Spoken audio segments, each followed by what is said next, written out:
Why does Pacific get the standard? You know, because I it's don't know. that's a bunch of bull hockey.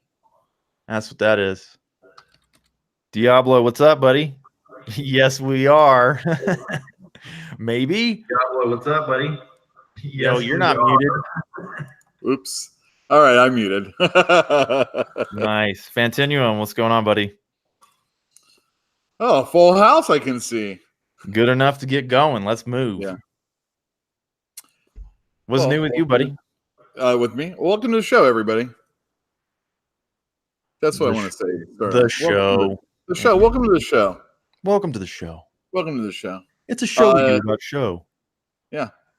What's new? Not much. The everyday grind of running and operating a comic book store. Out of a hotel.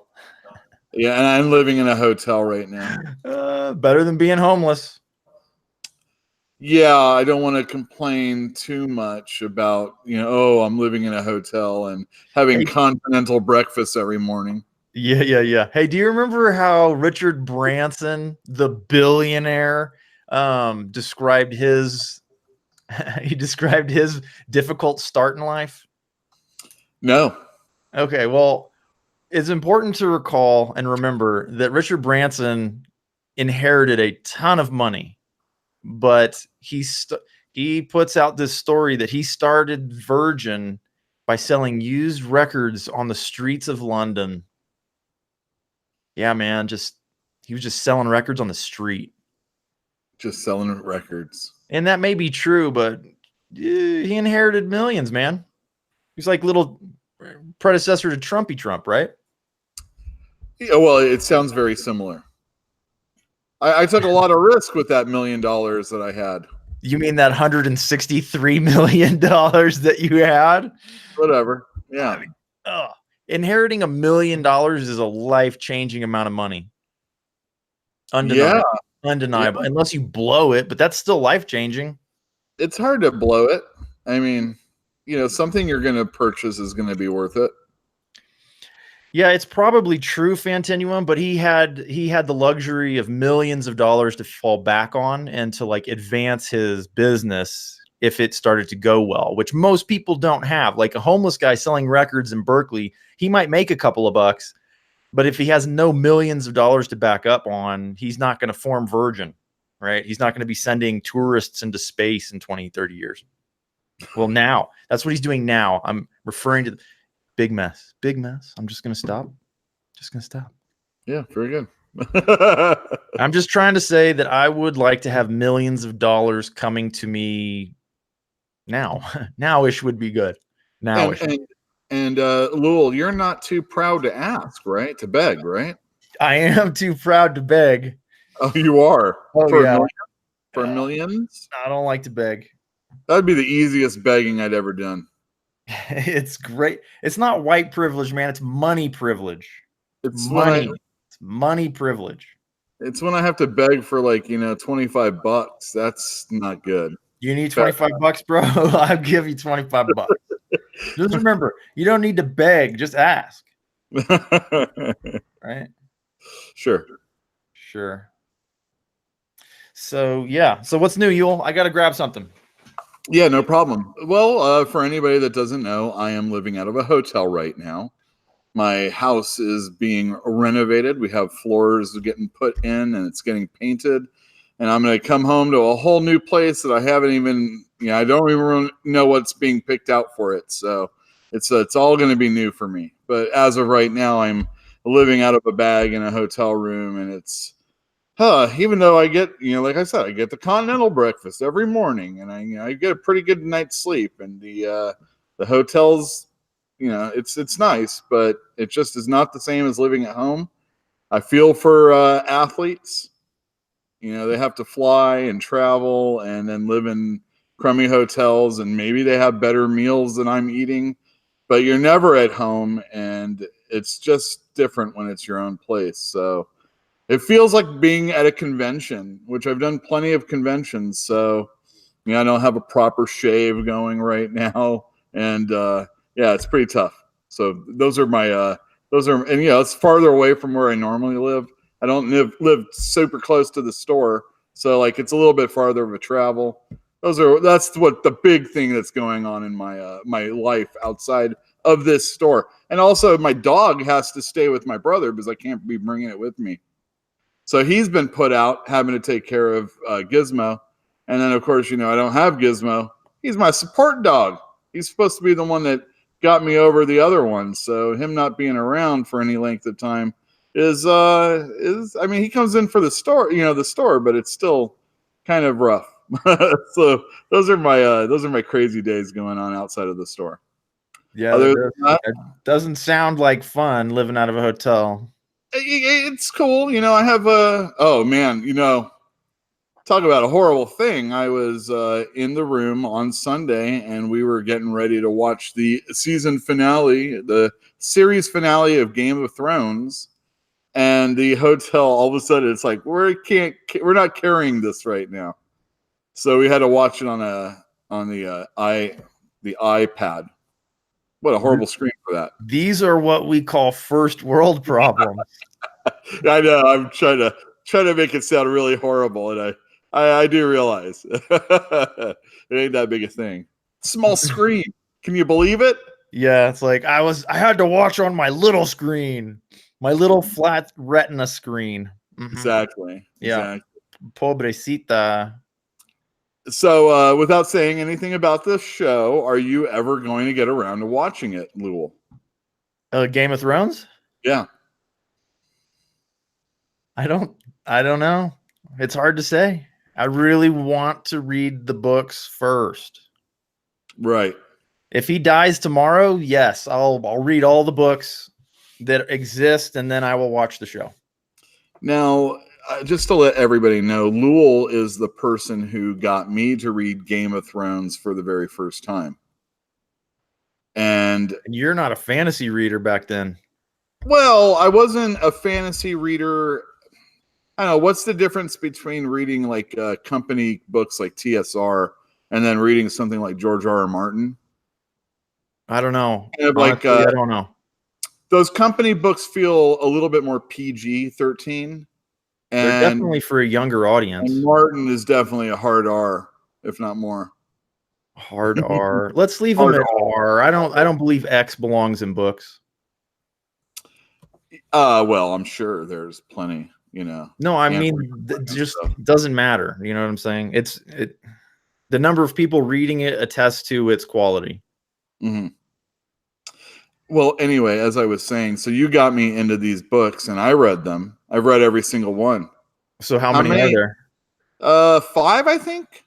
He thinks. I think it's 5. Yeah, it's 5. I think you're right, but I don't know. So how many of those books have you read? 2. So you only read the first 2? Yeah, but I read the first one twice. So you told me before the show got started and before the 5th book came out, you told me you stopped reading them for what reason? It was taking too long for him to put out a book. Too long. Yeah, the first one. That was you waiting for the 3rd book, right? That was me waiting for the 3rd book. It took more than 4 years. Yeah. The first one and the second one were separated by 2 years, and then the 3rd one was like 4 or 5 years, and I lost interest in that 5-year period. Right, and then the next ones were like 5 and 6 years also. It's too long. Yeah, so my question to you is this. Do you think he's ever going to really finish them? I think he's going to try. I was in a bookstore in Bernalillo a couple of days ago, and the guy that was running that store, he's not the owner, he's just an employee. He said Martin came in there the other day, and he said he wasn't sober. Okay. So his opinion is that Martin's never going to finish because he has a substance abuse problem. All right. Awesome. So he's a very productive man if he has a substance abuse problem. Well, maybe it's a new thing. No. He's always looking for something to not have to write. Only if he just got diagnosed with a very painful illness or something. It doesn't matter. I'm just telling you the rumor that ding dong told me. I hope that he finishes. Do I think he will? I don't know. I don't even know how old he is. I think we should continue pushing this rumor that he has a substance abuse problem. Maybe we could get out in front of that and become famous. I don't want to be the source of that rumor. So let's not reference this video or moment in time at all.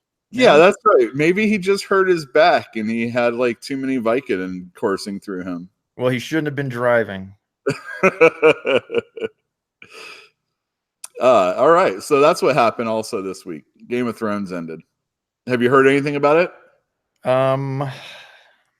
No, not really. I mean, there are headlines on all of the major news outlets, and it's hard to avoid hearing about it on the internet. But if all you see is a headline, you can recognize it as such and immediately, switch it off or move it. Right. Well, all right. Great. Okay, so what I did here was there was a headline. The only one that I remember reading was Emilia Clarke had to turn to alcohol to get through, quote unquote, that scene. Whatever. Don't care. All right. Oh, are we doing that thing? I got show and tell if you're doing that thing. No. It's not time for that. I was just come on. You break my heart. Putting myself in an awkward position, so I thought I'd turn off the camera for a second. Are you picking your nose? Yeah, that's what I'm doing. It's fun, isn't it? I love it. Oh, excuse me. All right, here I'm back. So, would you like to know what top 5 comics sold last week? Would I? Hairlip. Let me guess real quick. All right. Is there an Avengers title? No. Oh, surprise.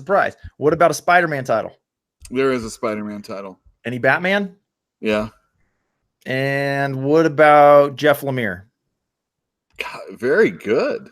I'm on today. Yeah, all right, I'm sorry to spoil your list, but please continue. All right, so I want to let everybody know, coming in at number 5, we had a tie. We have Amazing Spider-Man number 21. We have the Justice League number 24. And Gideon Falls number 13. So there were, that was 2 of the 3 things you asked about right there. Wow. You almost think I know what I'm talking about, right? Well, you've heard it enough, right? I guess the people in the store are pretty single-minded, huh? This is also a very mainstream week, which is not always the case. So also coming in at number 4, we had Superman number 11. That's the Brian Michael Bendis book I love so much. At number 3, we had Batman number 71. That's the Tom King series. Tom King, man. Tom King. Can he do any wrong? Not everybody loves Tom King, and his Batman is not my favorite, but then Batman is not my favorite, so possibly that's the reason. You don't like the detective? If he did more detecting, I think the book would be better. I agree. I agree. Take the cape off that guy and make him an actual hard-boiled detective, and I would read that book. There are times when he will have another disguise. I think it's Matches Malone is the character that he portrays. But overall, I still like, the Batman costume. It looks cool in the dark, and he's in the shadows. I just would like him to investigate crime scenes and try and figure stuff out. But that's kind of what detective is for, whereas Batman a lot of times is just kind of like the personal comic book, the superhero one. Yeah, no, I get you, but I'm with you on that one though. I'd rather read detective than Batman.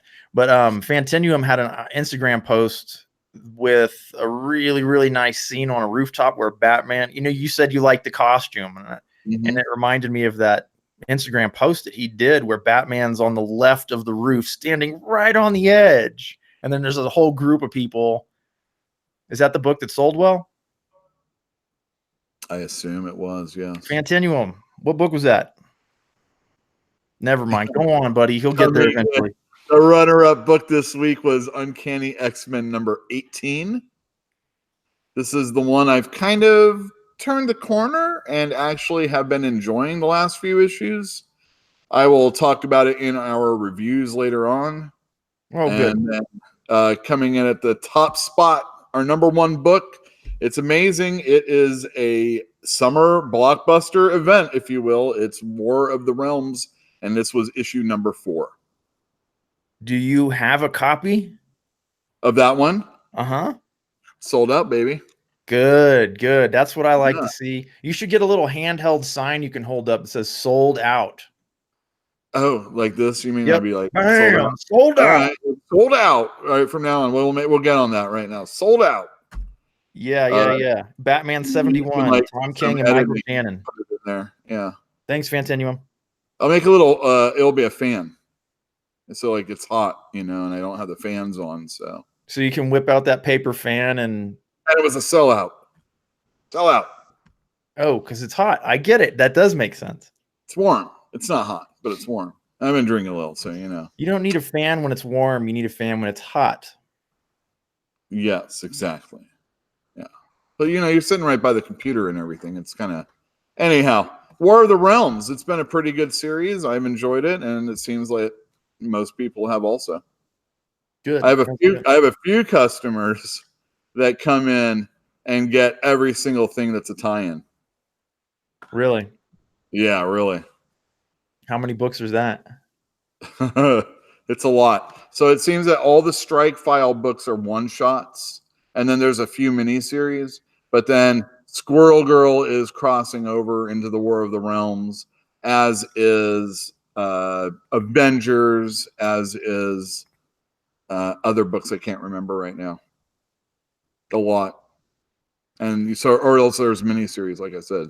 There's a Punisher miniseries. There's a Spider-Man. We talked about that last week. Anyway, you all know. What happened? I'm sorry, I got lost there. I was reading chat. Don't worry about it. You all know. They all know. Y'all? Did you just say y'all? I say that sometimes. I have never heard you say it before now. Really? Not that I recall. Okay. Did I do it all right? Yeah, you did it perfect. Yeah, there you go. It's the best contraction ever. Yeah. Yeah. Very good. Yeah. That's where I come from, baby. Where do you come from? Well, my father, obviously. Yes, because yes. Does he say y'all? I don't know, actually. He's from Texas. I get a lot of isms from him and my grandmother. Huh. I picked up a good one from my grandmother. I'm trying to remember what it is right now. She's such a mean-spirited old lady. And she says mean-spirited things as you would probably expect from someone as nice as her. She's just such a mean lady. And it's all these Southern sayings. I'm sure they're some of them are racy. Let's not talk about that right now. No, I'm dropping it. We'll do that later. Have a special episode just for that. At least after 20 minutes, please. Huh. Did you hear by any chance about Stan Lee? Do you mean that his estate is suing and all that? Well, you remember how he was being trotted out and having. Yeah, I heard recently that his estate or somebody in his family was suing his old manager. That's right. For elder abuse. Yeah, and false imprisonment too. False imprisonment. Yeah. It seems that he was basically relocated to a condominium that the family had no real, access to. And yeah, so it looks like he's going to get in a lot of trouble. I wonder if it was worth it, because he probably made a pretty penny off Stan Lee at the end there. Yeah, probably. It seems that way.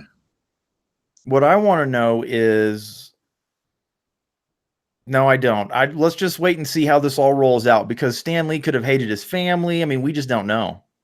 Well, if you remember correctly, there was a lot of conflicting reports. This was when we actually had like a news segment on our video show. I do remember. I remember him saying that they needed to leave. Everybody needed to get off this dude's case and leave him alone, and that everything that was happening was up to Stan Lee's remit.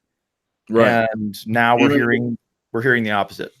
Yeah, he even went out and did like Instagram videos saying that he was totally of sound mind, wanting to do what he was doing. And it almost sounded like that the family was actually the people that were kind of, sketchy. Yeah, well, I wouldn't be surprised either way, which is why I think we should just wait and see how it rolls out, because I Uh, can very easily see the family not being the good guys in this situation. sure thing, without a doubt. Yeah. Or maybe they like got the ball rolling, it got out of their control. You Well, know. Anyway, that's a thing. people are greedy, man. It doesn't matter if they're family, and it's actually a worse offense if they are family and they're going after your money. And people get Well, ugly when money's on the line, man. yeah, it is ugly. They were having him go out and, I mean, I assume that most parents want to try and leave things for their kids, even if it's like earning that last bit of money that they know they can go out and get. So I don't know. That's just the thing that you got to consider. They're trying to do it, and exploitation happens all the time, without a doubt. I have Anyhow. no comment. I have no comment. Anyway, also, R.I.P. Justin Posner. He is a colorist at Marvel. We'll talk about the Avengers coming out tomorrow. He was the colorist on that book, and he had cancer. And I was reading Twitter as they were talking about it, and someone had mentioned that you don't say that a person lost their battle with cancer, because that is frustrating for the family that is still around. But whatever it was cancer. And earlier in the year, he had photographed himself and tweeted that he was getting his book done on a timely manner, as he was doing it in a hospital bed. And he was also saying, I had to do this over the course of 2 hospital beds. Yuck. So, yeah. And of course, people are like, there should be a union and all this other stuff. I don't know how there could be a union uh, for comic books. They'd have to expand beyond comics. It'd have to be like illustration union or something. Right, exactly. And the thing it seems like such an impossibility, because there's so many companies that don't play by all. I mean, everybody would have to like get in line and do the same thing all the time. And they're not gonna. Then you're talking about what, like a share of the piece of pie that is comic books. Gotta pay dues, baby. It's just it. I don't know. I just the union is called Indiegogo. That's right. You got to just or GoFundMe. There's other comic book creators recently that have had like GoFundMe's. Bill Messner-Loebs. He was the writer of The Max with Sam Keith. He did Journey back in the day. Journey. Yeah, that Journey. Which was like about settling California in the Old West days or something like that. Well, anyway, I never read it, but he was also the artist on that. So he was sick, and I think he has like diabetes and is homeless and all this other stuff. And people found out, and they did a GoFundMe for him. But these are things that old cartoonists in the comic book industry have pretty much had to deal with forever. You see a company, talk about exploitation. A company gets your character that you make, or they get their hands on it, and they're able to make millions/billions over it. And only because recently DC had a deal with the Simon and Schuster families, I don't know why they felt they needed to do that when they did the New 52, but they had to make some sort of deal, some arrangement with them, so that they could like keep the character the way it was, or not get people to like crap all over them for keeping the character. But Superman's never going to go anywhere from DC unless they sell it straight to Marvel, obviously. Disney, I mean. Disney. Disney will own everything, and No, they won't. Disney World. It's already kind of a Disney World, but I mean, I'd honestly rather live in Disney World than in Apple Land. Disney World would be cool to live in if all the streets were like that. It'd be way cooler than Apple Land. I'm so sick of that sleek white and metal glass look. Sick of it. That's not the future I want. I was sick of it when we saw those advertisements with the silhouetted people and just the dangly Yeah. headphones. Yeah, I know what you're talking about. Now, if they did the same thing, it would just be those little earbuds hanging halfway down your head. So ridiculous, those things. Well, I saw them talking about marketing and how it was, genius. The silhouette is anybody, Yeah, sure. Um, the identity is Apple, and it's the headphones. And when you see those walking down the street, you are part of a family. You're part of a community, whether you care to be or not. You are Community. What community? You're like, oh, look at that person. I remember one time I walked down the street with a Green Lantern shirt on, the symbol. And this other guy was walking in the opposite direction, and he saw me. He's all, Green Lantern in effect. I didn't want to be wearing it at that time. Yeah, well, there was a moment, and there may still be a moment, I'm not real sure, when you could get those shirts at Target. Oh, right? yeah. Never buy a So superhero. millions of people shop at Target. Yeah. A small percentage of those millions of people are going to be wearing that shirt on any given day. And yeah, it's not always the best thing to be in a community. But I would argue that that community that you're talking about with Apple, that's a false sense of ownership, because there is no community with Apple. Like, you have an iPhone. Oh, I have an iPhone. We're bonded together deeply, meaningfully. Well, they want you to think that, at least, or feel that. They want to sell you stuff. That's it. That's it. They don't care. They do not care. I want everybody to know, when I am shilling these comic books, I do care. And I try to Wait a minute. Stop. Stop. Because I remember yelling at you for being a shill. Because for me, it's obvious when you don't care. Right. It's obvious. Well, I mean, there's caring, and then there's caring that somebody that wants something gets what they want. And sometimes that information is more important than my actual desire to like the book, Totally get it. It's all about method, though, Right. Sure. Without a doubt.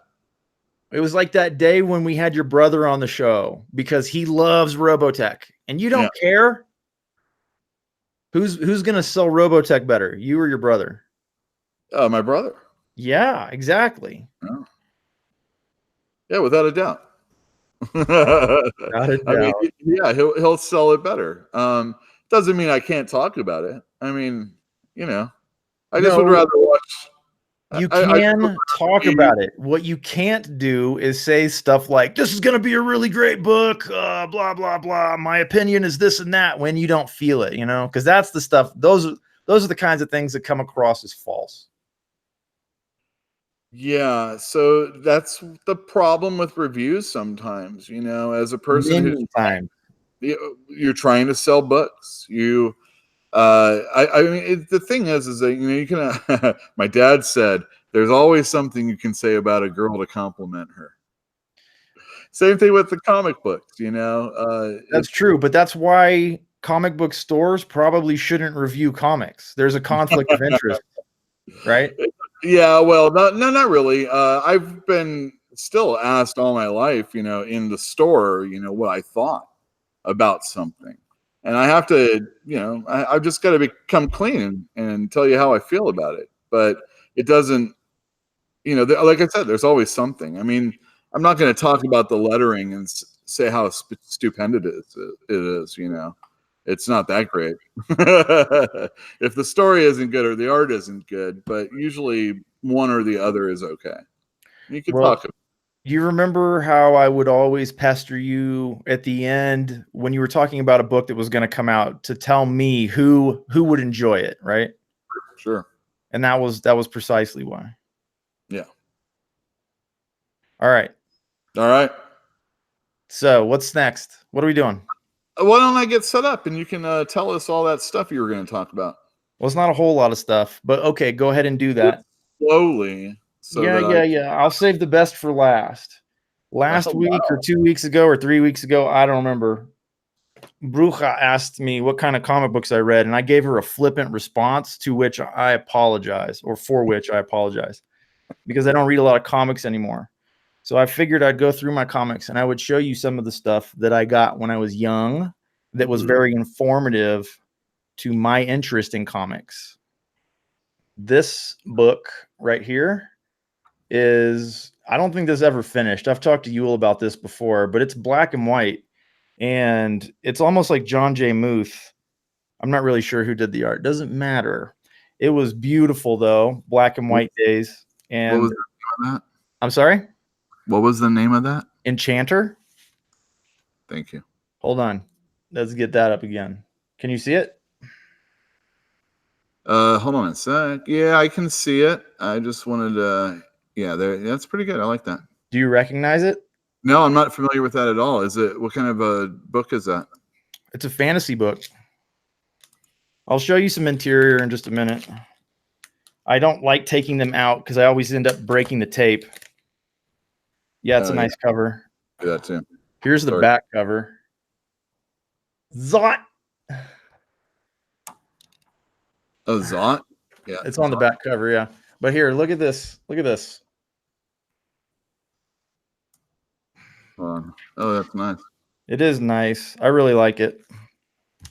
And it was fantasy. That was good. And then early days. Ooh, who's that signed by? It's signed by Wendy and Richard. Ding dong. Who else? I don't know. Who else would it? Who would sign someone else's book? What a dick, you know? Stan Lee would. Way more recently. Stan Lee would have signed that one too. Stan Lee, stay away from my books. You hear me? Stay away from my books. I love Charles Burns. I really, really dig Charles Burns. But the piece de resistance, as it were, I'm going to show you the back first. You see that, Yule? I do. Do you know what this is? I assume. Oh, is it the first issue? It is not. It's the one where they changed the name. Oh, I see. It was from I Lucifer to Poison Elves in this issue, and this was addressed to Comic Relief. Oh, no way, really? Whoa. Yeah, right there. Look at it. I do see it. Little postcard from Drew Hayes to comic store owners, letting them know about the changes to the book. Oh, and that's so courteous. I got that from y'all. And he didn't even renumber it or anything. No, he didn't renumber it. He made one change at a time. He went from magazine format to standard comic format at like issue 8. And then a couple of issues later, he changed the title and he kept consistency with numbering throughout. And then he he got licensed he got published by Sirius at some point, and then he renumbered everything and started the numbering over when he moved to Sirius and was no longer self-publishing.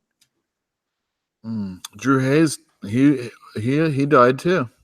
Yeah, he died young, like 43 or something. Stupid young. Fantinuum. I would have to say 2 short boxes of regular comics and about half a short box of magazine size. Are they magazine books? Yeah, it's early Poison Elves, which was I Lucifer at the time, and a couple of magazines, and then some ElfQuest and The Price and Bad Boy, the first book by Oni Press, and a couple of other things I can't think of off the top of my head. At the store here, I found our Elric Marvel graphic novels.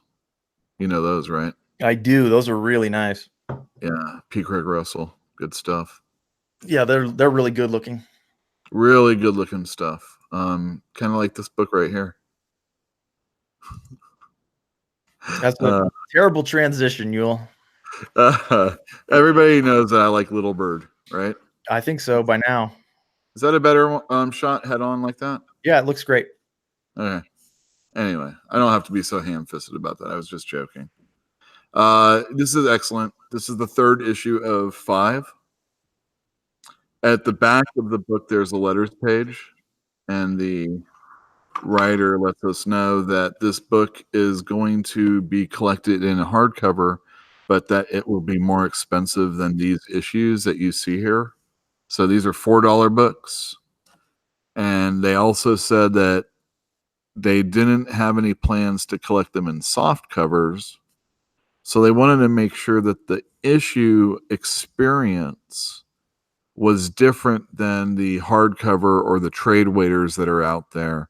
And that if there are people that only wait for collections to be put out, they're going to have to pay some more money.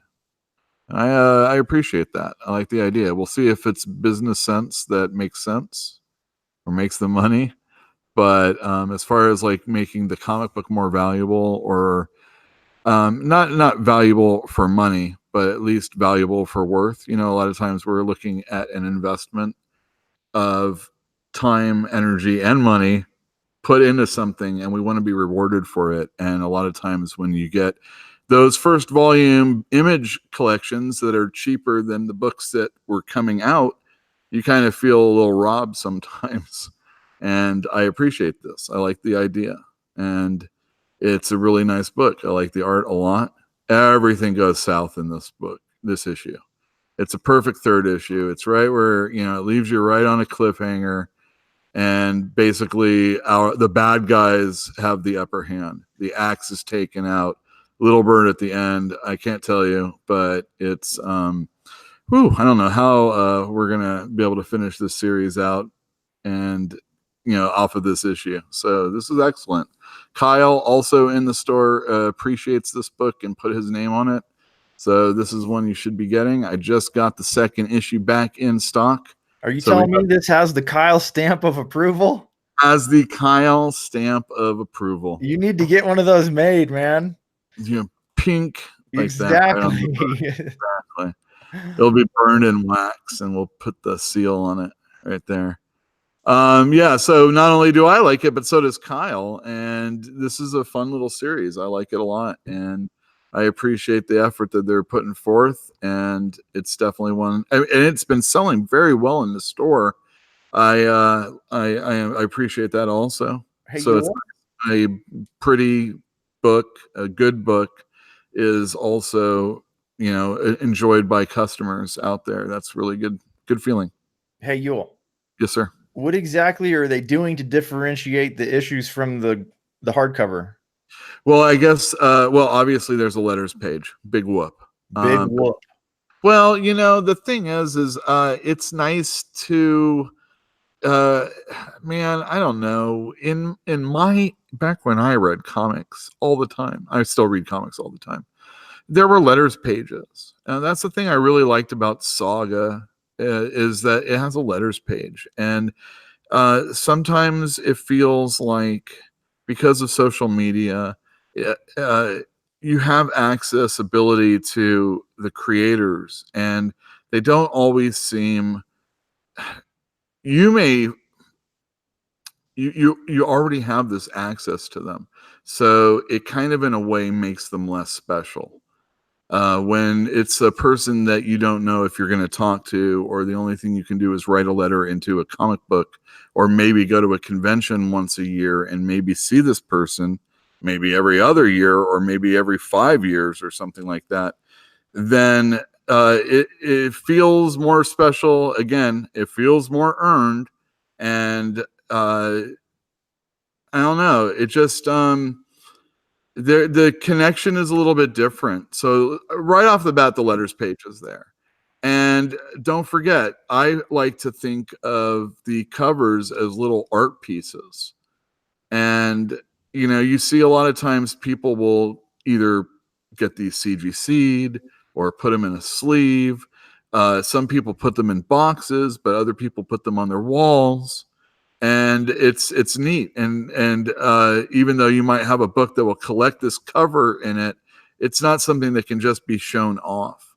And this person, this Ian Bertram, is a really good illustrator. Now the hardcover will be a hardcover, and it will sit on a bookshelf, and it might look prettier in that regard, and that might be the type of person you are.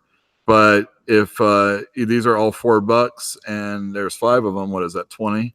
So assuming you're going to pay about $30 for that hardcover also. So maybe you're cheap. Anyway, Little Bird, very good book. Nice.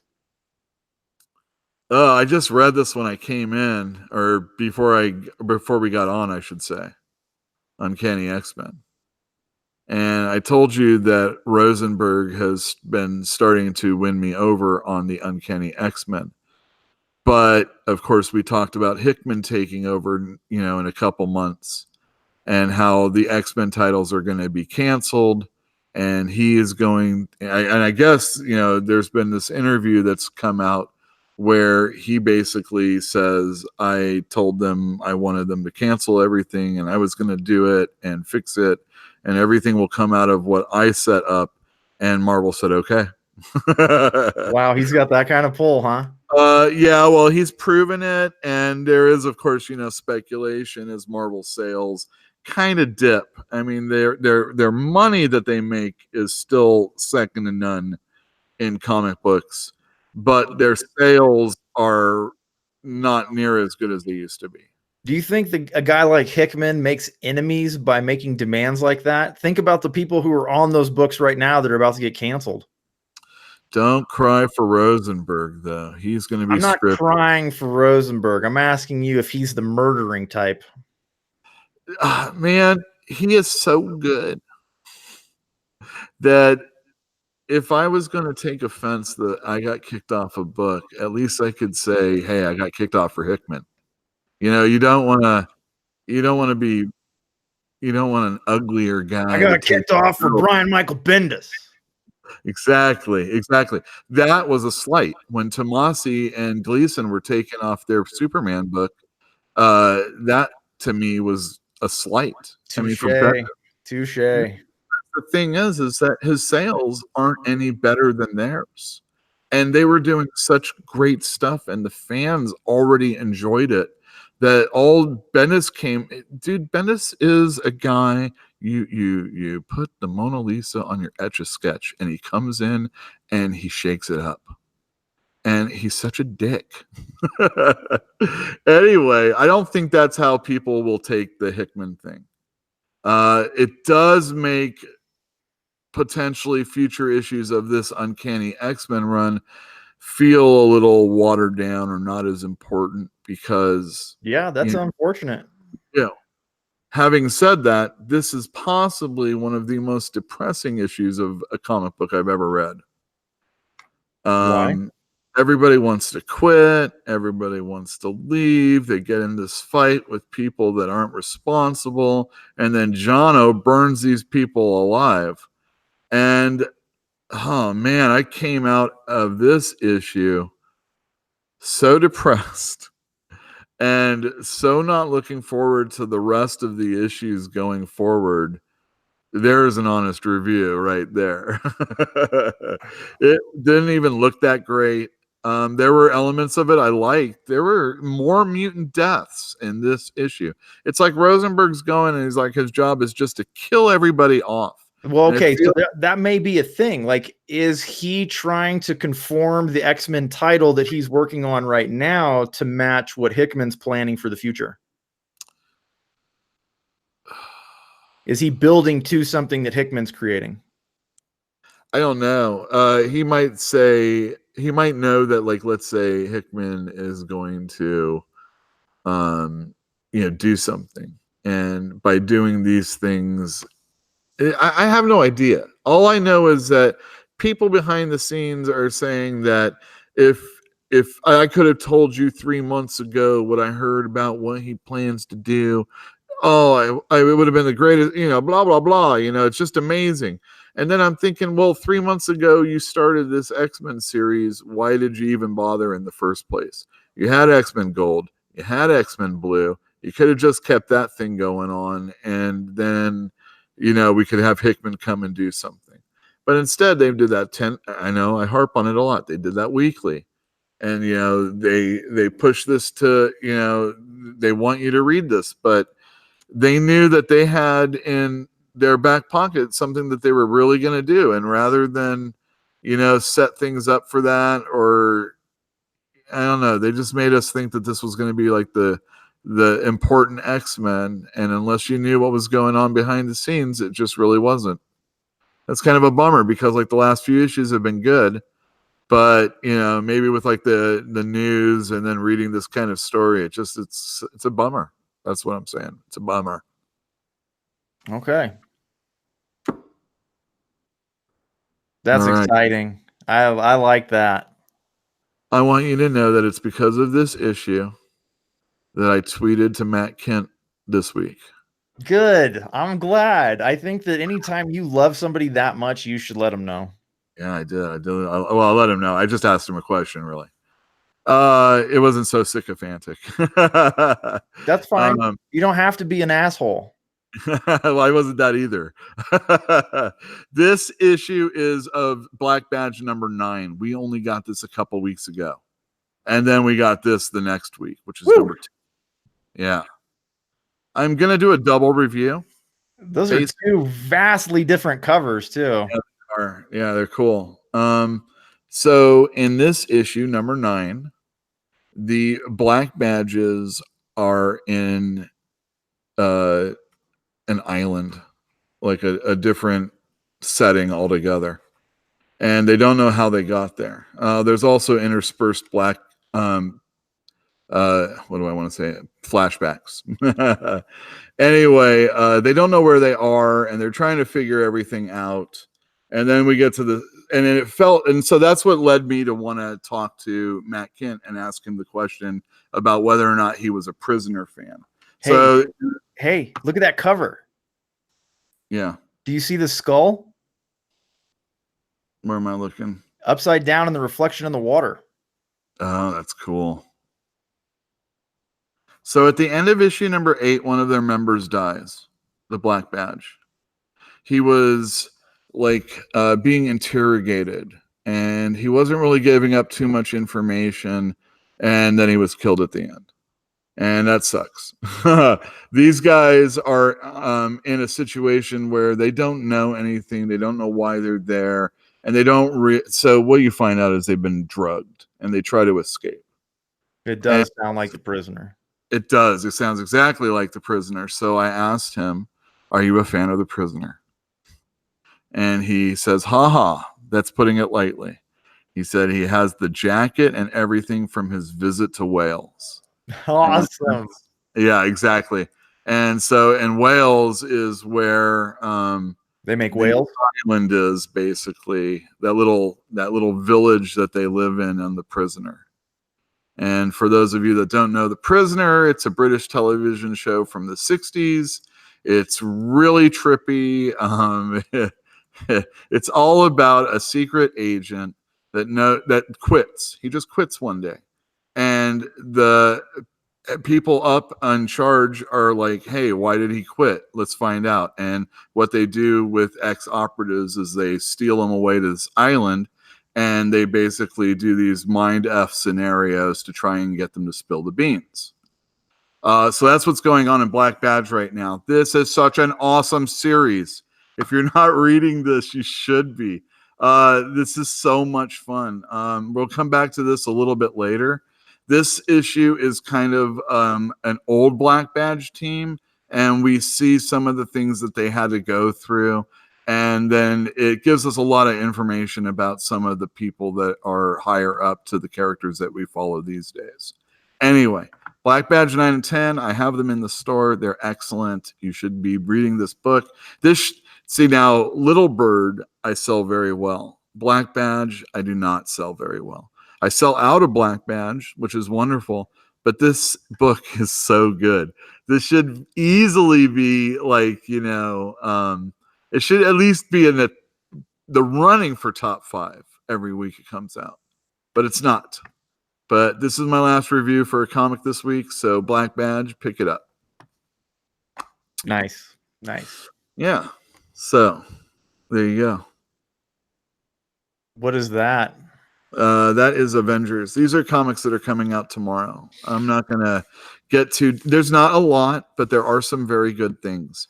If you are already in the realm, in the, I mean, if you're already reading War of the Realms, there's quite a few books that are not the main book that are coming out this week for you to check out. Is There's that for Bruja?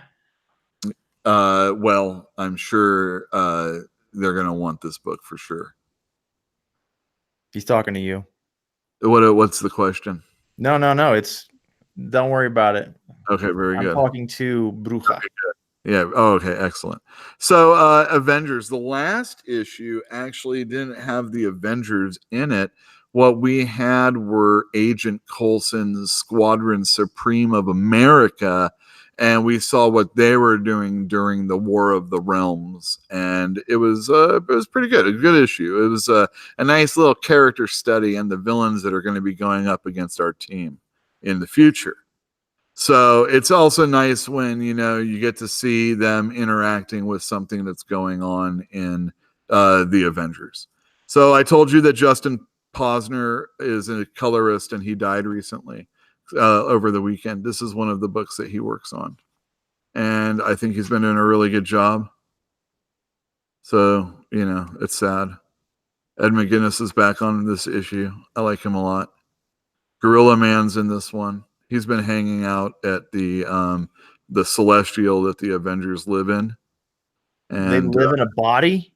they live in the husk of a Celestial, which is like a mountain giant from space that basically planted seeds on Earth that became the Inhumans or something like that.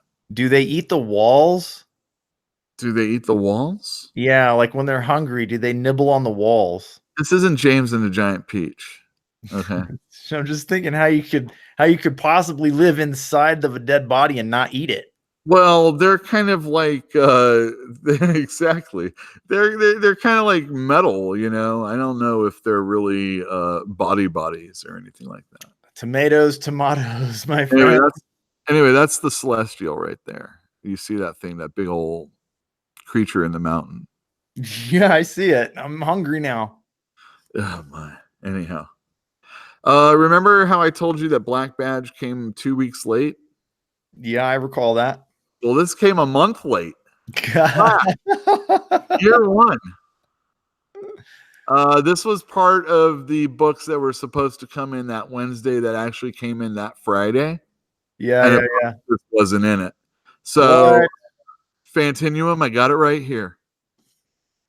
And probably one of the most hackneyed or cliched type stories that DC consistently does for their characters is a year one story. There have been very good year ones in the past. Batman year one, obviously, the first that kicked everything off. There was also Green Arrow year one, which was quite good. But it basically was just a retelling of a Green Arrow miniseries from like the 80s. So here we have Flash year one. I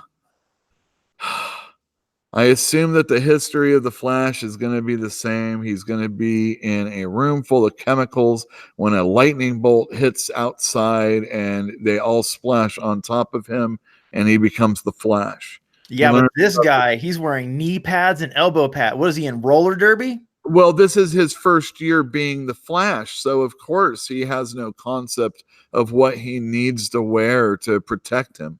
Well, he needs knee pads. Well, that might have something else to do with something else. Is he lacing up? Look at all those shoes. He's wearing them all out every time. He needs rollerblades, dude. I'm telling you. Yeah, well, I think they'll break too. Anyway, this came out a month too late. No, I don't know what the hell it was. Call it 5 weeks. Chapter 2 comes out tomorrow also. Hilarious. So everybody get ready to buy Flash year one. Hey man, that cover's glossy. Can you? How's that? Better. I can't help you. The other cover was better. I agree. Here, I'll put this back. Howard Porter is the artist on this. Fun fact about Howard Porter, I hated his artwork. He did Grant Morrison's Justice League, and I thought his artwork was so boring and so unimpressive, but it didn't make me dislike the Justice League stories that were being written. Well, it's Grant Morrison. How long ago was that, though?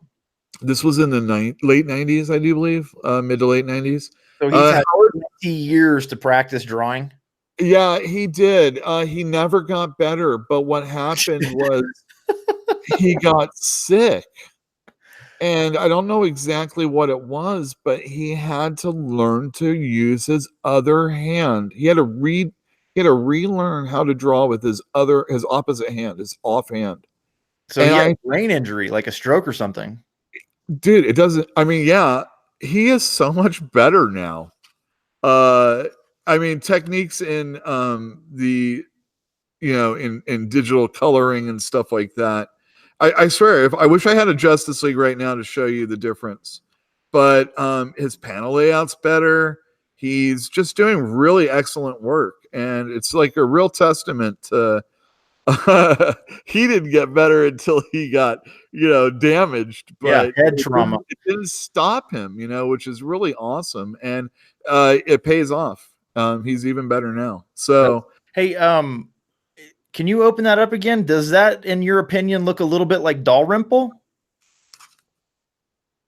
I don't know about that. He's a little bit looser, and his panel layouts aren't so. I don't know what I want to say when he definitely. All right, so here we have very little stuff going on outside the panels, and they're very square. And even though he does like up and down and across and all this other stuff, Farrell is, even in this panel on the upper right, it still feels very constricted to the page, whereas Farrell's look like it's going to just drift off the page, or that you're lucky to like capture it and experience it. It's a little bit different. He has I think I used the word serendipitous, I'm probably wrong, style. Farrell does, that is. A little whimsical. Yeah. It's really, really nice stuff though. If you've never read Wrenchies or some of his other books, you should. All right, cool. But anyway, Howard Porter on Flash. Williamson, Joshua Williamson's the writer. He's been doing it for a long time now. I enjoy his writing. Again, the year one thing is not totally my bag, but I'm sure it'll be a fun story. Head injuries for everybody. That's right. Ooh, what's that? One of the many War of the Realms tie-ins. So there are the Strike File books that are one-shots, and then there are some mini-series also. This is one of the mini-series. Sabretooth? Yes, that is Sabretooth. Okay. Yeah. In this storyline, Rain Sinclair Wolvesbane, I hear, is still alive. I do not remember that, but I guess that's what happens. She died in the last issue of Uncanny X-Men, number 17. So this is a flashback? It's alternate, kind of like right in between the events of 16 and 17 is what I assume is what's happening. Oh, it's like a tie-in. I get it. Yeah. It's I like the first issue. I thought it was pretty good. I'm looking forward to reading this one. It's the X-Men versus Frost Giants. I did a lot of talking about Danny Moonstar. She's the native mutant that has had a lot of encounters with the Asgardians in the past. She's basically an honorary Valkyrie. And at the end of one of the War of the Realms issues, the Valkyries went down horribly. And Danny comes to find out about this. Anyhow, 3-issue miniseries, I do believe this is. This is part 2. Looking forward to reading it. It's I since I want to get the bad taste of that last issue of Uncanny out of my mouth. Hopefully, Rosenberg in this issue also will make me feel differently. And that's the last issue that I have to show you. I do Well, have collections here that are coming out. There's some good ones. I can tell you about them if you'd like. let me think about that for a minute. All right, very good. Yeah, okay. All right. Spider-Man and the Sinister Six. I like that cover. Yeah, it's nice. Do you know who did that? Do you see? I can't. Wait, That wait. is No. That's Casada? no. Who is that O thing at the bottom? That's Simonson, Walter Simonson. But it's Eric Larson and Walter Simonson. Eric Larson. What a hack. You just said you liked it. I like the cover. I don't like Larson. I like Larson. He's pretty okay.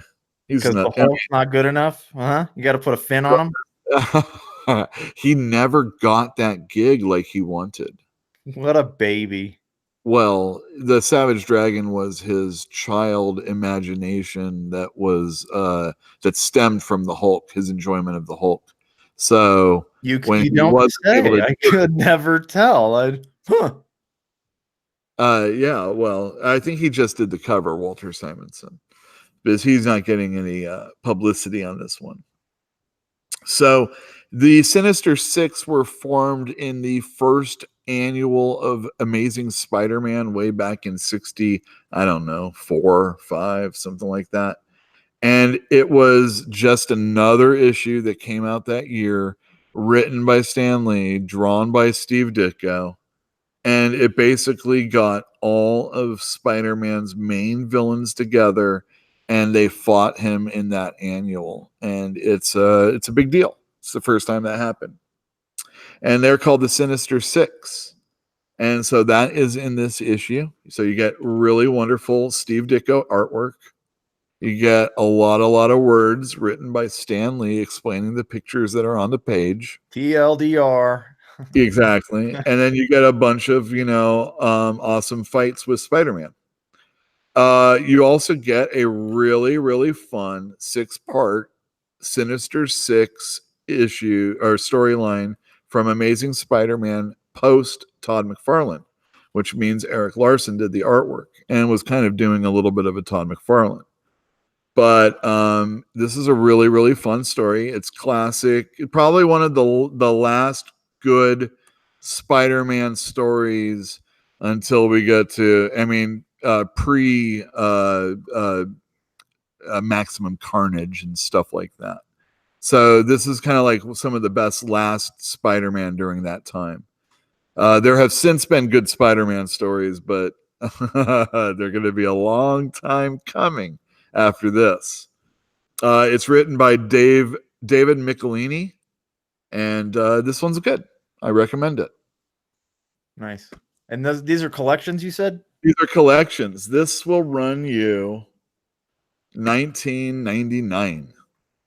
For a Marvel trade, I think that's a really good deal, actually. They could have easily put one more story in this and charged you $30. So rejoice. This is Kyle's pick. Kyle stamp of approval. Bam. Bam. Just like that, Kyle. This is part of the Epic Collection, and the beauty of the Epic Collection is that Marvel often has done collections starting from the beginning of the series, like in the 60s and stuff like that. And they get to a certain point, and then they start all over and start collecting it. And the only way you could get current storylines were to buy the trades when they came out. And of course, Marvel has this penchant for letting things go out of print. I've also heard they hate giving royalties to people after the fact. So what they do is they just let things go out, and then, they wait a while before they have to do it again. Oh, well, they don't like money? They don't like paying money out. You got to make money, pay money. What? Yeah, exactly. So the deal is that this is the 13th volume of the Silver Surfer Epic series. But that doesn't mean that there are 1 through 12 already in print. This means this is at least as high as they're going to go, which will be 1996 to 1998. These actually might be the very last Silver Surfers until some recent runs that came out. So this has excellent artwork by Ron Garney. It has really good stuff by Kerry Nord. Kerry Nord did that, probably one of my favorite Conan runs with Kurt Busiek. And there's other really good illustrators in here also. If you are a fan of the Silver Surfer, oh, look, got some Hulk in this one. If you're the fan of Silver Surfer and some, good space comic books, space superhero comic books, you should check this one out. This will run you, like most epic books, $40. Wow. But it's thick. All right. And second to last, I have the Fantastic Four, Behold Galactus. Who did that cover? That looks like Alex Ross to me. Yeah, that was what I was gonna guess. It's all painty. So this is a collection of Fantastic Four stories with Galactus in them. This has 48 through 50, which is the first Silver Surfer and the first Galactus storyline. These are very expensive comic books. If you had these could be worth a lot of money depending on the grade. And the great thing is that these key issues of 48 to 50, usually the key issues are the first issue and maybe the first few issues. But after a while, Lee and Kirby had basically like a resurgence within the Fantastic Four, and they started creating characters like, so these two, the Inhumans, Black Panther's yet to come. Holy cow, these are some really important characters within the Marvel Universe, or even in the Marvel, cinematic universe these days. So this book has those first appearances of the Silver Surfer and Galactus. It has 120 to 123, which I think are Buscema issues, and then 242 to 244, which are John Byrne issues. And for some, other than Stan Lee and Jack Kirby, John Byrne, who wrote and drew his Fantastic Four, is still probably some of the best Fantastic Four that's out there. So you have John Byrne, and there's some John Buscema, and then you have some Jack Kirby just like that. And you get, the biggest bad guy that Marvel Universe basically has. And there you go, Fantastic Four. And then the last book I want to talk about is Black Badge hardcover. Hear that? I do. Yeah, sounds like knocking on a door. So this is volume 1. It is only the first 4 issues of Black Badge. It does have like little extras as far as like black badges, I guess, things that you can earn maybe, or a little back matter type stuff as far as being a black badge. Anyway, like I said, this is the first 4 issues. You can jump right on in. I do believe I have most of the issues that follow this. If you want to read a really good book about a scout troop that runs government missions behind, in secret, this is definitely the book for you. Does he have a bloody nose? He has a bloody nose. And a bolo tie. Well, yeah. Grandpa? There's your skull again. The other thing about the Black Badges, as we find out later on, is that there are other color divisions like white badges and pink badges or whatever badges, and they all are super good at something. So like one might be good in artillery, or one will be good in communications and stuff like that. But what the Black Badges are, they are not any one of them is good, the best at any one thing, but they are excellent in all endeavors when it comes to being one of these scouts. So if you need a utilitarian badge to go out and run some crazy mission, this is the team for you, Did you probably. look at those badges, man? I know they got them all. It's the Triangulation, axe garrote, throwing. yeah, yeah. This is Oh yeah, there's your your dynamite backstabbing. Yeah, it's fun. It's a great series. I like The poisoning. coffee. Poisoning the coffee. What is this? The old penny in the eyeball trick or something. That old nugget. Anyway, this is an excellent series. I've already talked about it at length, and you should pick this one up. This will run you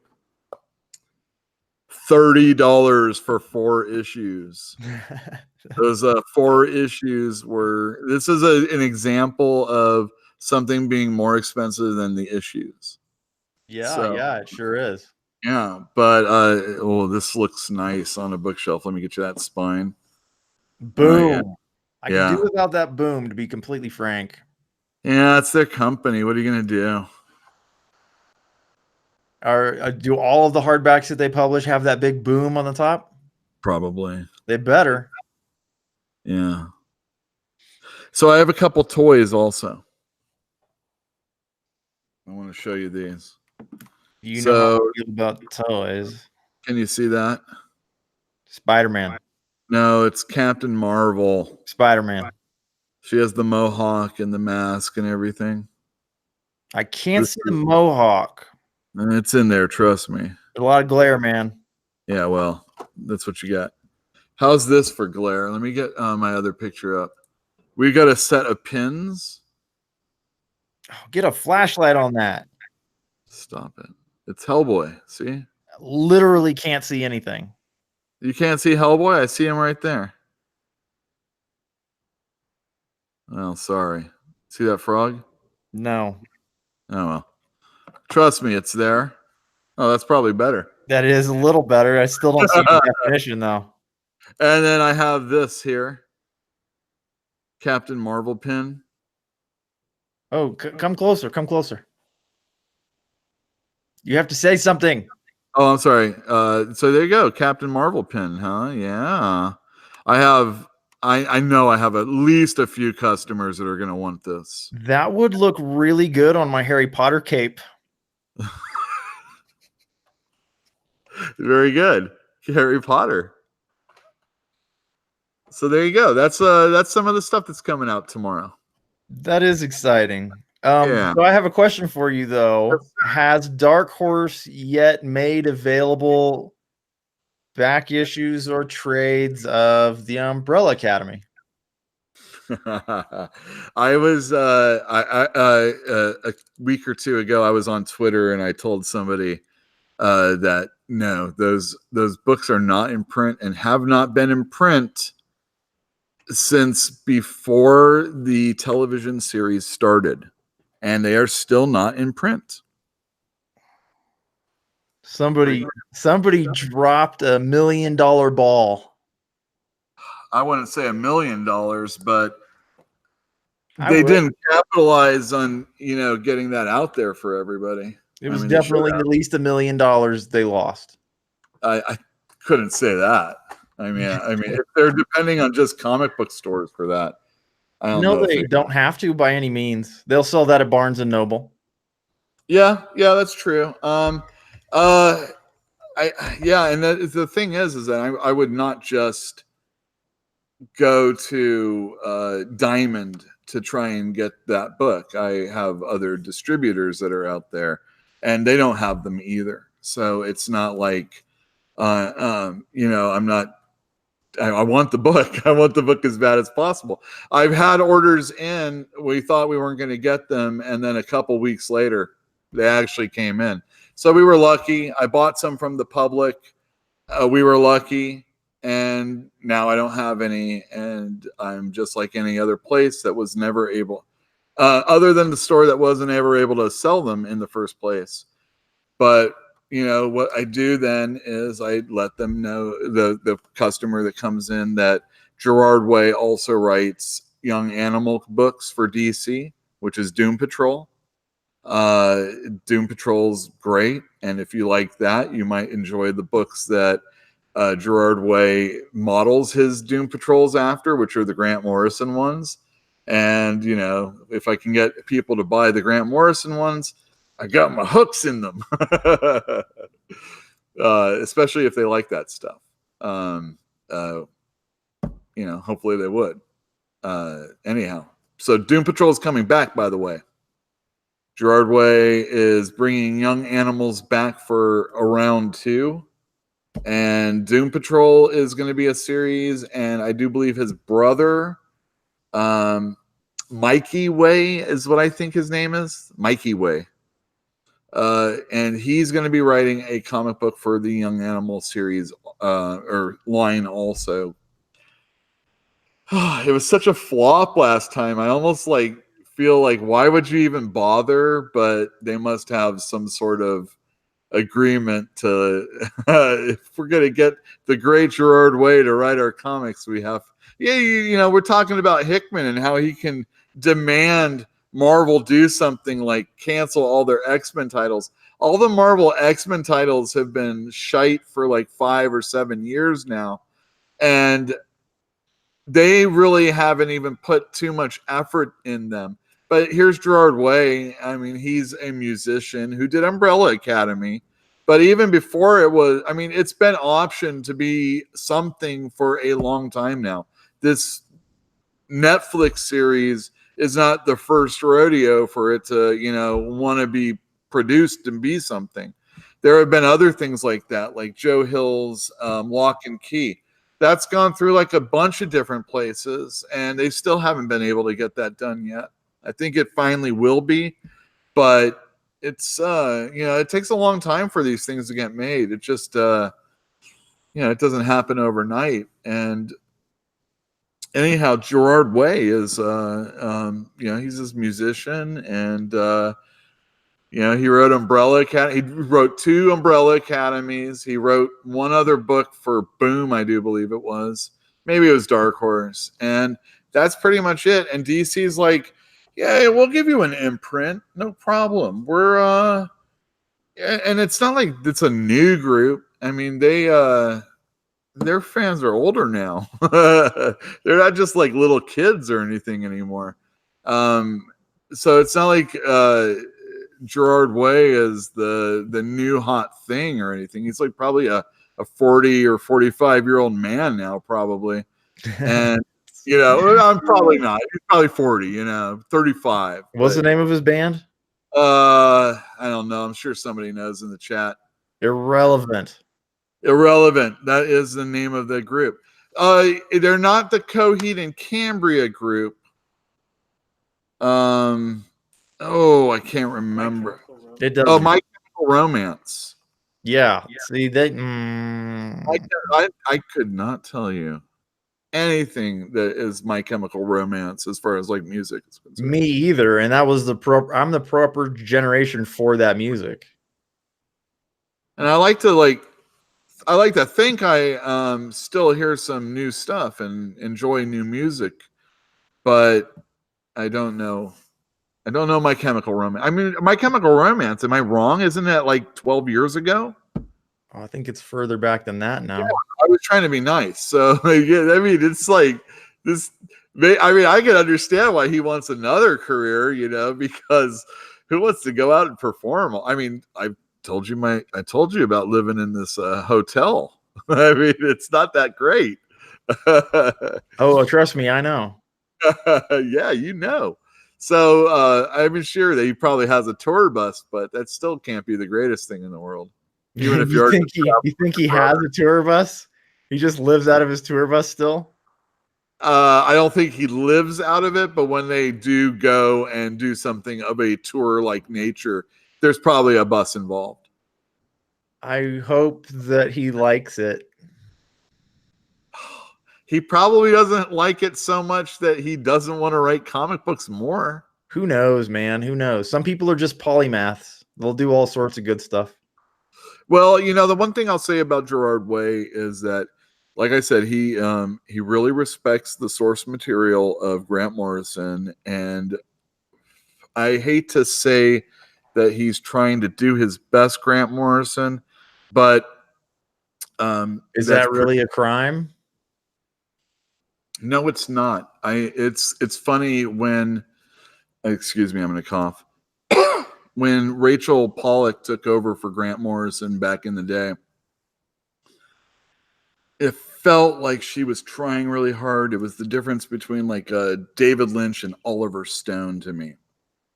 And I kind of blasted her for it. There's going to be collections coming up soon of her work. So I am excited to read that again, even though I didn't really love it back in the day. Maybe I'll understand it more. Maybe whatever she's trying to say in there will actually hit me now. Grant Morrison's like that anyway. He's very, I don't quite understand what I'm reading. And then, 5 years later, it's in the public, knowledge, consciousness, and, it becomes a little bit more decipherable. So, Rachel Pollack might be that same way. Gerard Way, he's borrowing from Grant Morrison. He's doing a lot of things that Grant's done. He adds a little bit of his own to it, but overall, it has that weird, odd Doom Patrol feel. I'm not sure you're going to get that from the program that's out there, although I heard it's good. But Gerard Way's Doom Patrol is pretty good. I like it, and it's had really good artwork in it too. And I expect it to have so going forward. Yeah. Cool. So speaking of going forward, what does the future hold for the future for us? What's going on? What's coming up? Oh, what is coming up? Whoa, that sounded fun. Sorry. It looks funny too. Let's see. We're going to have a new employee start in the store in the beginning of June. Okay. It is going to be a kid. We're going to have a kid in the store. I'm sorry. Child labor laws and all that? How old are we talking about? Of them. I figure the only people I don't have to pay $15 an hour are children that can't legally work. Yeah. And legally. myself. Whose kids are you convincing to slave labor? Well, he really wants to do it. And it is a former employee of the old store Comic Relief. And he thinks it'll be awesome for his kid to get some comic book knowledge. And his kid, I don't know, he's like 13, 14, something like that. Oh, it's even worse. This kid, he likes the old stuff too. And yeah, but you 13, remember what your work ethic was like when you were 13. Oh no, this kid's first off, I'm just gonna have him sweeping stuff, Oh, the easy stuff, yeah. Short comic books, and I mean, geez. Oh, and bag boards, please. That kind of stuff. Yeah, sure. But it'll be cool. It'll be I don't know. Children are funny. Children say the darndest things. Oh boy. Yeah. Oh boy. But, they do. Yeah, they do get credits. Yeah. This is during summer, and he doesn't care. I said, well, I don't know. I can't pay you like a real employee. How about some cash and credit? And he looks at his dad, and his dad's like, Dad probably got worse. I mean, I'm going to do way better than his dad did if that happened back in the day for him. But, whatever. We'll work for comics. Exactly. Nice. Okay, cool. Yeah. New employee. That's going to happen. Oh, we're going to expand our hours going forward also. Okay. I think that will coincide with Ethan starting up. And what I want to do, it's not really that much. I'm just not sure if I'd rather be open earlier or later. The earlier is nice, but you're not really guaranteed a whole lot of customers during that time. So you can maximize work, but you can't necessarily maximize, the sales. And then if I stay open later, well, I'm here later. So those are some options there. But what I'm thinking of doing is opening up on Tuesdays again. And then with Ethan here, we'll have like another body. So we could do the check-in like we used to and also be open at the same time. So I think that's what we're going to do for the summer in the very least. That's smart. Yeah, I think that's great. That's Yeah, I wanted to wait till it's technically summer because I just didn't want to like willy-nilly be changing our hours. It already was that way to begin with. I want to I don't want to like, flex and then have to shrink a second or third time. What time are you planning on closing if you stay open later? Oh, probably just 6 or 7. Yeah, see, it's still daylight at that point. That's no big deal. That's the thing. It was so dark here at by 4 or 5 Yeah, o'clock. in the winter, Nobody wants to be here.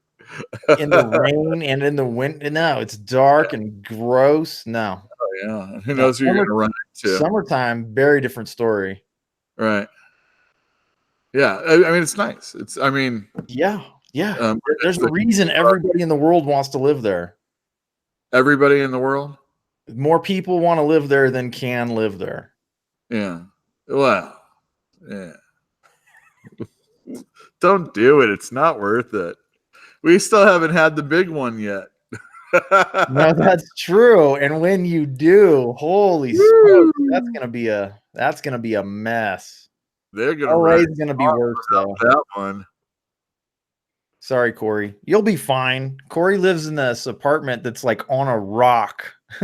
It's like the only rock in the area. So like the whole city's gonna shake and then crumble. And she's gonna be up on this promontory looking out over a disaster field.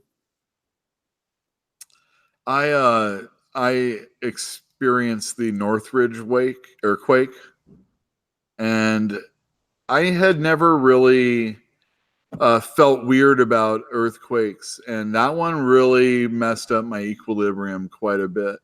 Oh, they'll dump you. Yeah, I went to my friend's apartment, and he was in Burbank, and you could see like the cracks in the foundation all the way from like his apartment to like the garage area. It was crazy. Scary. I remember the last earthquake I was in Berkeley, and it was at 4:00 in the morning, and I was not asleep yet, but I was lying in bed reading, and it just bam! Oh, my heart went, and it was tiny. It was just a little thing. They're so scary. I kind of like them though overall. I like the rolling. Yeah, no, they're great if you can get around that whole like destruction and fear thing. Yeah, I mean, like I said, I mean, with the exception of that one, I've been pretty used to them. They've never really affected me that much, but that one was such a monster. It just affected me so negatively. It was weird. Can you imagine living next to a volcano? No, I couldn't. Those ding dongs down in Naples, they didn't learn, there's an active volcano right there. It's a major city. When you see that lava, and sometimes it moves slow, and then other times it's like, you better get the F out of there. It's like yeah, with a lot of water, and it flows really fast. There's no helicopter. Is probably the only way you can outrun it that close. Teleportation, helicopter, maybe a plane, but you have to scramble the plane and you got to get there first. There's no way you're doing it with a car.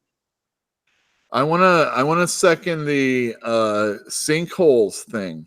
When I was young and I had first learned about sinkholes, that would be on the news or something. My little brain just couldn't understand. It just sounded like the earth was like being eaten up by this hole, like it's a video game or something. Did you hear about those brothers in Florida that one of them was like watching TV and they shared a house together, and a sinkhole opened up under the bedroom of one of the brothers, and he heard this racket and he's like, what was that? Like a truck hit the house, but he's like looking around, there's nothing wrong with the house. And then he goes to his brother's room and he opens the door and there's no floor. And it literally goes down and he can't see his brother. He said he could hear his brother for a brief few seconds crying for help. And then and then that went away. And like it was they never found his body. His Florida, full of sinkholes, full of them. There's a map. There's a crazy map of Florida sinkholes. Also terrifying. No, thank you. I would never buy real estate in Florida. No Florida, huh? No, not at all. No. Mm-mm. I'm reading this chat. This is crazy. Our little sinkhole chat. You know what else is a sinkhole? Is the internet. The internet. I've many days on the internet. I know, right? It's awesome. Just YouTube alone. I find YouTube I've found it to be fascinating for a long time. There's just so many things. Yeah, and you can pretty much watch whatever you want.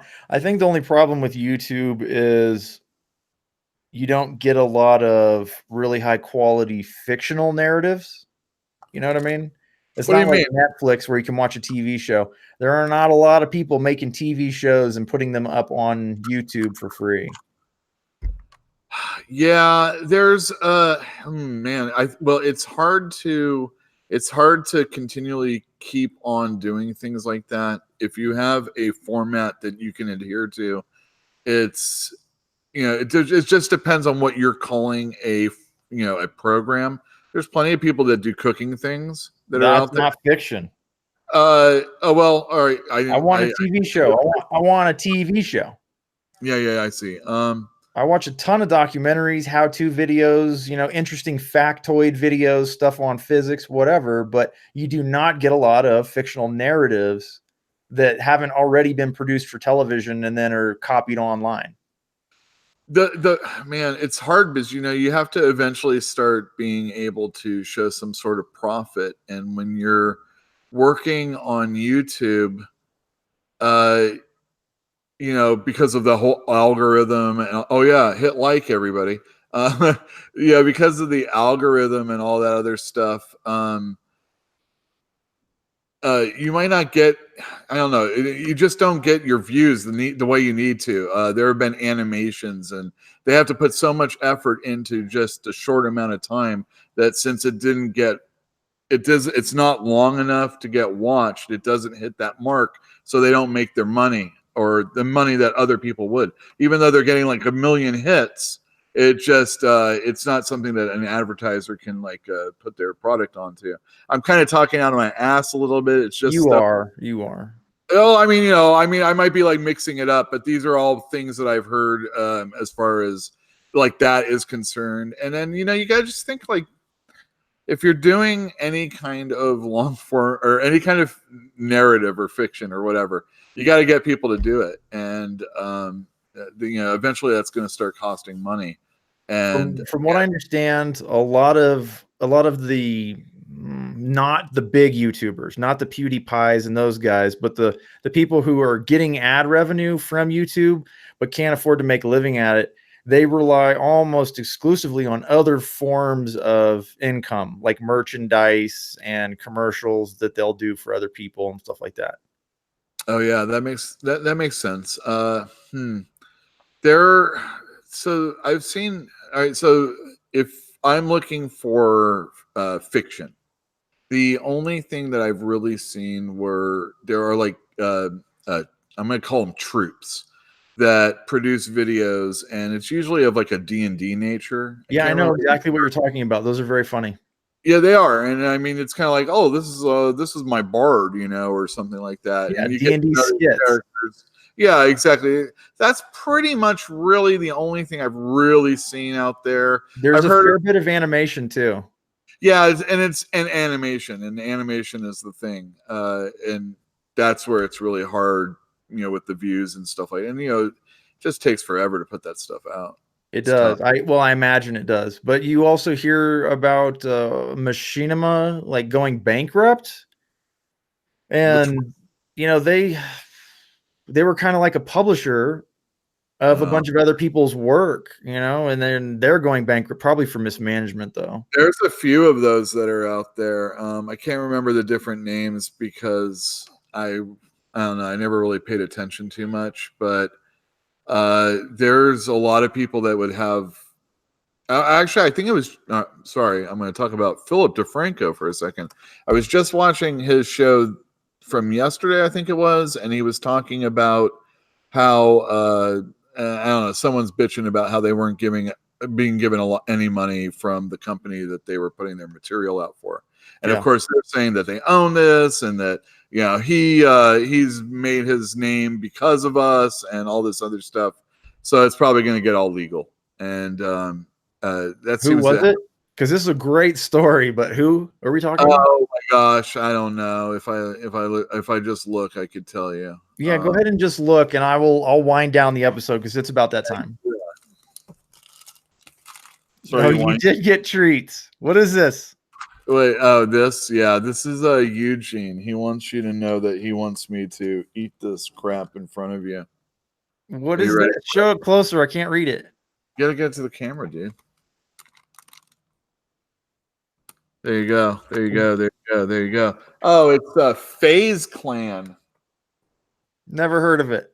Oh, I think it's a gaming company or something like that. So, you put your material. So this is what he's talking about. This thing here. Eat it. Shut up and eat it.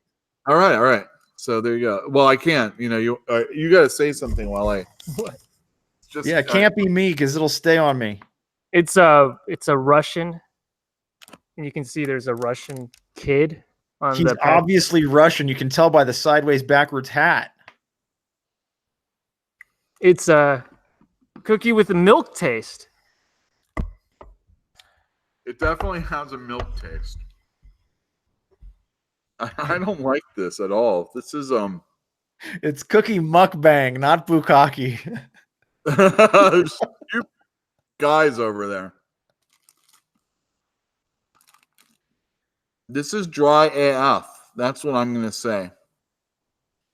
Oh, yeah. So, Fantinuum had some of the soda cookie or cracker from yesterday or last week, the chip. And I think so did Bruja.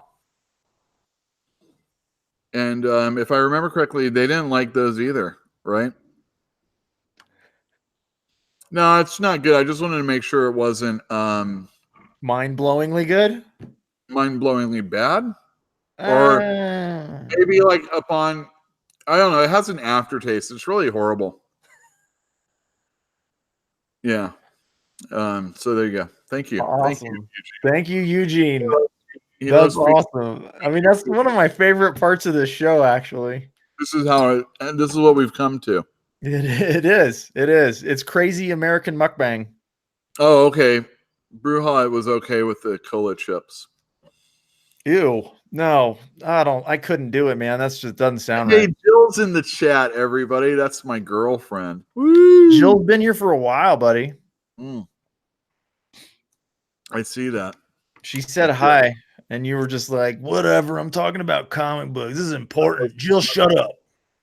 I said that, yeah. I was texting it actually at the same time. Go get back in the hotel and are you both, I mean, y'all what hotel y'all in? I don't know what it is. I forget. Comfort Inn. Is it an extended stay or is it just a hotel? I don't know. Does it have a kitchen in it? No. Okay. Oh man. All I know is the extended day was an extra day. Extended stay was an extra day. Yeah, Holiday Inn, everybody. Get great. Those points, man. Those are valuable. Yeah. All right, so let's wind it down, Yule. Thanks everybody for showing up. It was a wonderful night. We love you all. That's true. Yeah, we do. Thank you very much, everybody, and we'll see you next week. Good night, everybody. Thank you. Bye-bye.